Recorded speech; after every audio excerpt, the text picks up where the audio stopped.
Tribuna Política está de volta após uma pausa para a Copa do Mundo de Clubes. Brincadeira, mas ali foi um momento em que esperanças vãs do futebol brasileiro se concretizaram. Tomás e Eduardo Maia aqui conosco e vamos começar falando dos fatos políticos e econômicos que vem afetando o Brasil e o Espírito Santo nesse período.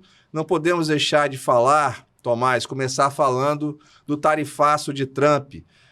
Isso teve repercussões locais, teve repercussões nacionais, obviamente. E a primeira pergunta é: o presidente Luiz Inácio Lula da Silva, que andava em baixa nas pesquisas, nas opiniões, encontrou o adversário que ele precisava? Olha, eu não sei se ele encontrou o adversário, se esse adversário ele já existia efetivamente, Luciano e Eduardo. A bem da verdade, Luiz Inácio Lula da Silva e o governo do PT, esse Lula 3, vinha sofrendo muitos ataques, um desgaste absurdo nos últimos meses. Posso dizer que nesses 3 anos e alguns meses, Lula vinha sendo extremamente desgastado nesse seu terceiro mandato. Sobretudo, a gente pode lembrar do PIX, do que ocorreu na virada do ano em relação à tentativa do governo Lula de taxar o PIX e tudo que aconteceu de desgaste para o presidente da República. Mas nesse momento, Trump acabou sendo um aliado de Lula, trazendo um desgaste efetivamente para a família Bolsonaro ao justificar a sobretaxação em 50%, a relação desproporcional que eles identificam em relação aos processos que Jair Bolsonaro vem respondendo no STF, né? Então, esse momento acabou sendo de mais desgaste para a família Bolsonaro do que efetivamente para Lula. Em contrapartida, a gente também percebe por parte daqueles eleitores que estão no meio, que não estão nem na extrema esquerda nem na extrema direita, um momento em que esse eleitor enxerga que Alexandre de Moraes também exagera e aumenta o tom para além daquilo que é necessário em relação ao procedimento que atua em cima de Jair Bolsonaro.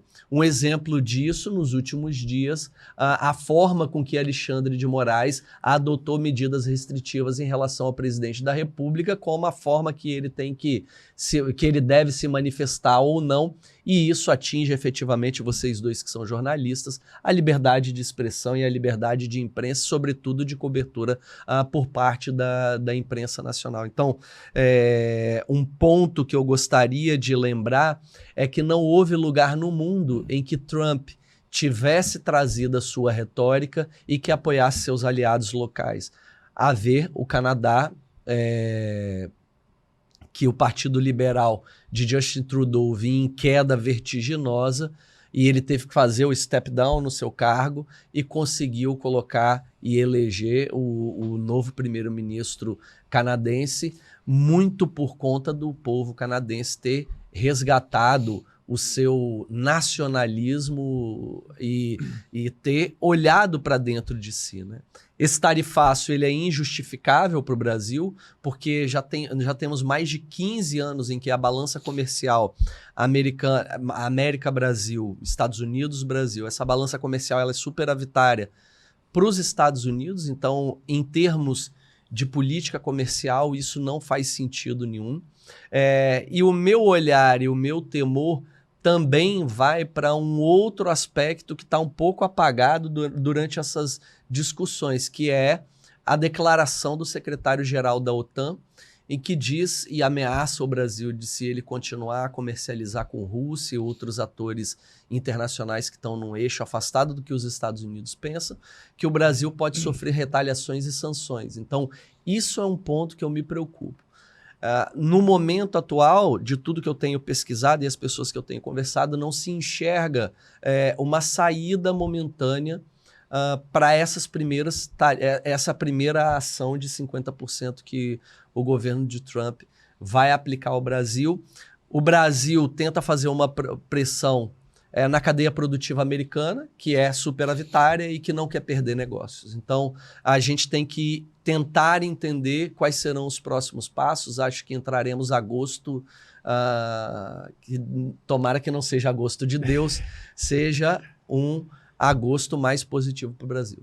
É claro que a gente abriu a nossa conversa aqui num tom mais ameno de brincadeiras, etc., e fazendo uma análise política em relação a esse cálculo das consequências políticas da ação do presidente Trump, mas, obviamente, a situação é seríssima.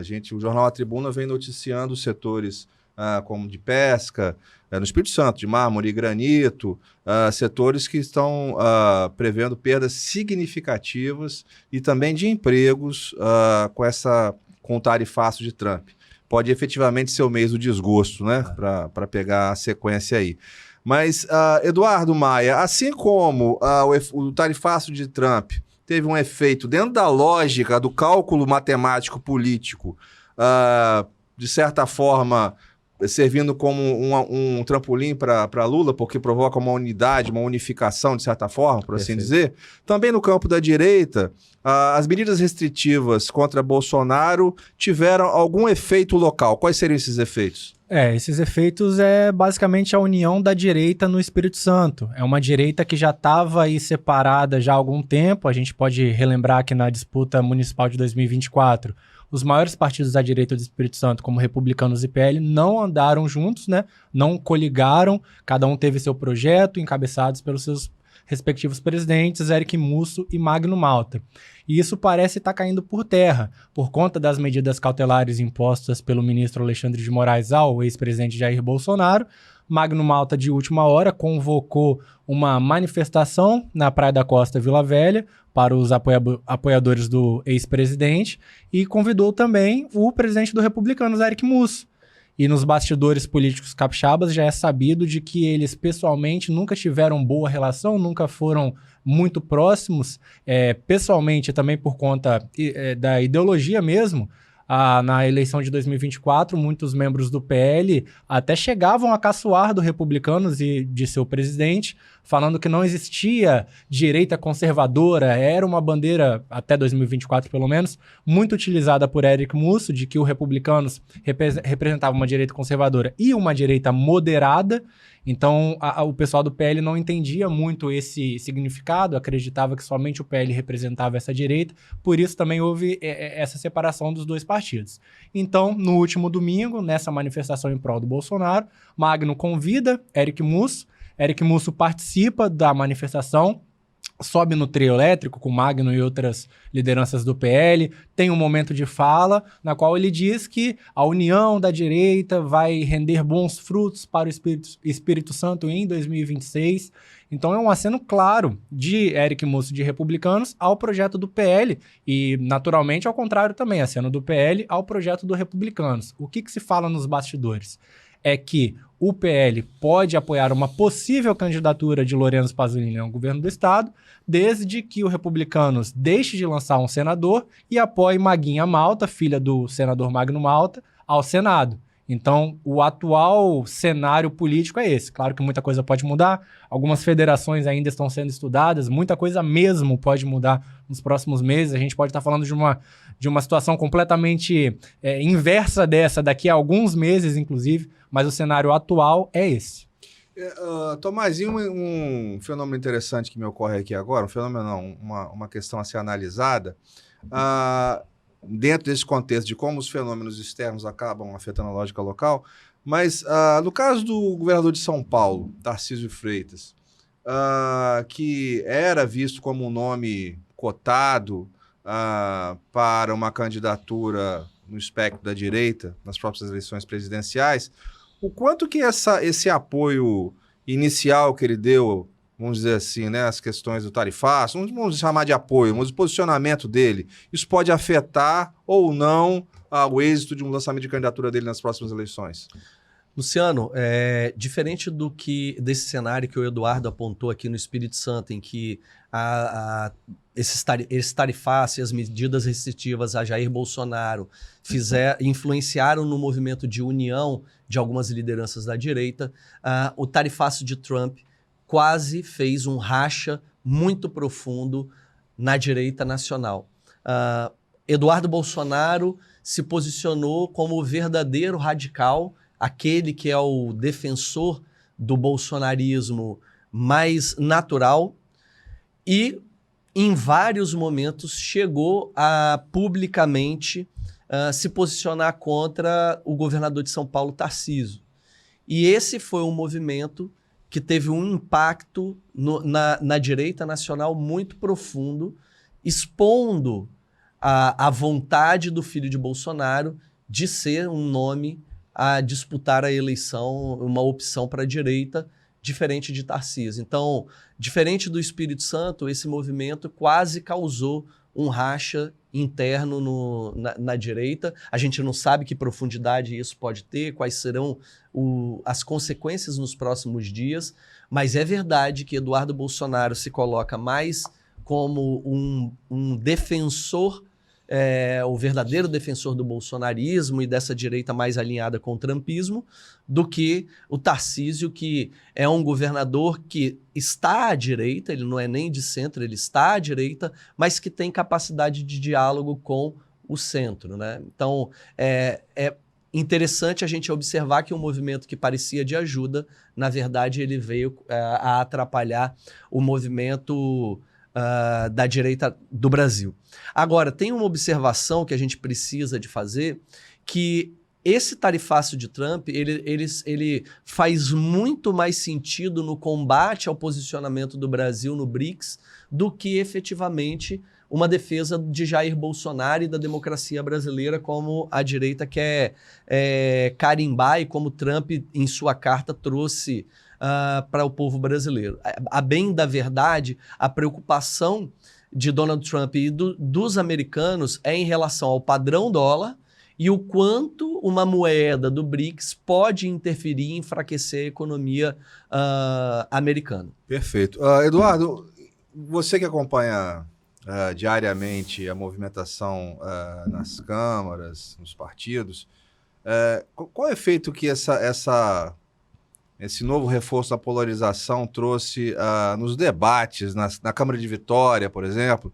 Você percebe que dentro dessas bolhas acendeu-se um pavio que estava um tanto quanto esquecido ali e as coisas esquentaram? Como é que é? Com certeza, principalmente na Câmara de Vitória, onde a gente tem uma polarização muito forte.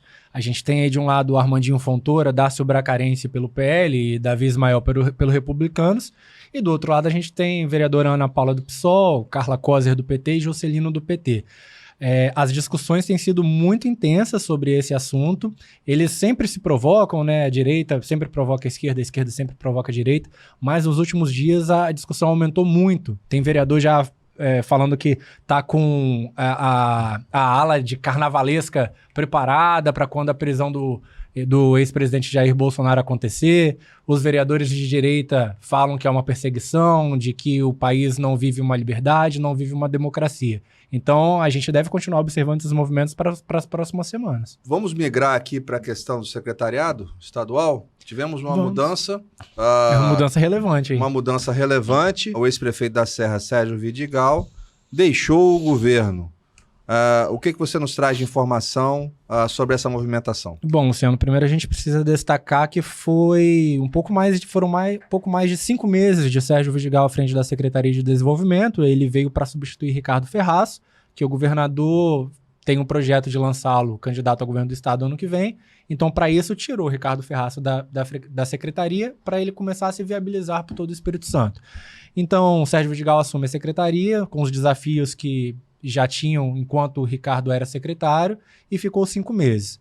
A avaliação interna é de que Vidigal precisava deixar a secretaria pela proximidade das eleições do ano que vem, no sentido de montagem de chapas, principalmente do PDT, que é o partido que ele é membro há muitos anos. Ele não é necessariamente presidente, o presidente hoje é Alessandro Comper, mas é o partido que tem a cara de Sérgio Vidigal. Mesmo ele não sendo presidente, é a maior figura dentro do PDT no Espírito Santo. E eles entendem que é um partido que, assim como o PSDB, que a gente falou algumas vezes, vai ter certa dificuldade na montagem de chapas, seja para deputado federal ou deputado estadual, né? A principal aposta de Sérgio Vidigal é lançar o filho dele, Serginho Vidigal, também médico, a deputado federal.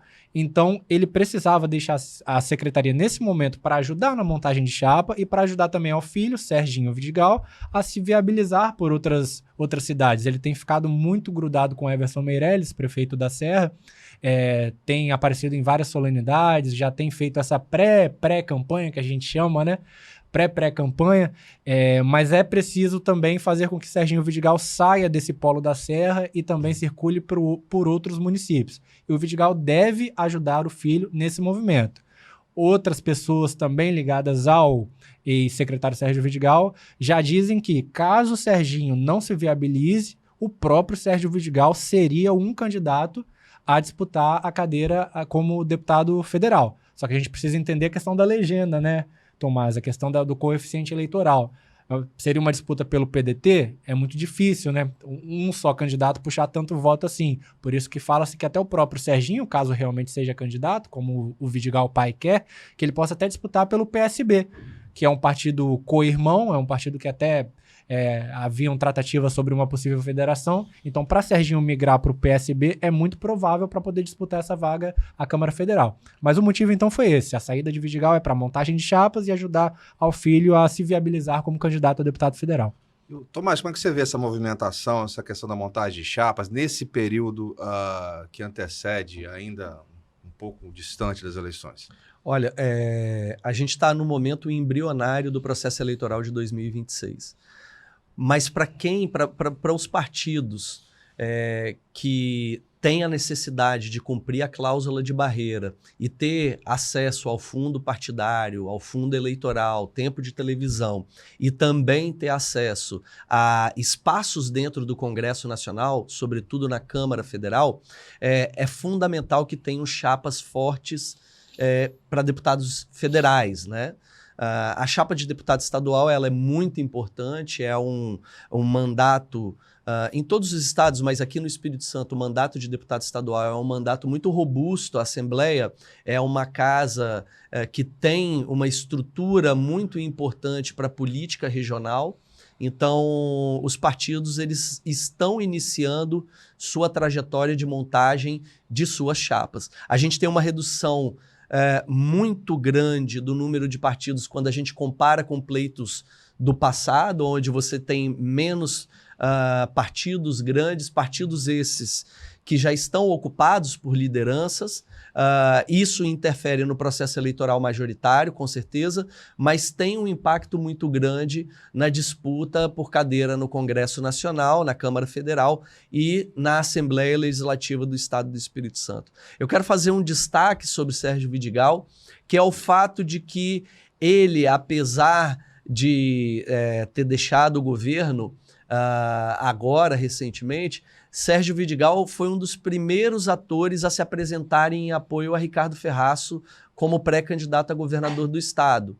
Então, Sérgio Vidigal já fez esse primeiro passo, sendo que ele mesmo havia sido elencado pelo governador Renato Casagrande como um provável pré-candidato. Mas Sérgio Vidigal faz esse passo atrás, sai da secretaria e vai para dentro do PDT, organizar o partido e olhar o partido para o Espírito Santo como um todo. Vale dizer mais ainda que eu enxergo, nesses primeiros meses de mandato de Everson, a manutenção do olhar de Vidigal com uma perspectiva mais moderna, com uma perspectiva muito alinhada com o que o próprio prefeito da Serra hoje quer implicar com sua digital. Então, assim, Sérgio Vidigal permanece tendo a Serra como um lugar onde acolhe ele e o projeto político dele. Mas, efetivamente, o Everson vai conseguir acelerar aqueles eleitores que já enxergavam o Sérgio Vidigal com um olhar de página virada. Então, dentro dessa transição geracional, eu entendo o Everson como um grande ator no processo político do PDT.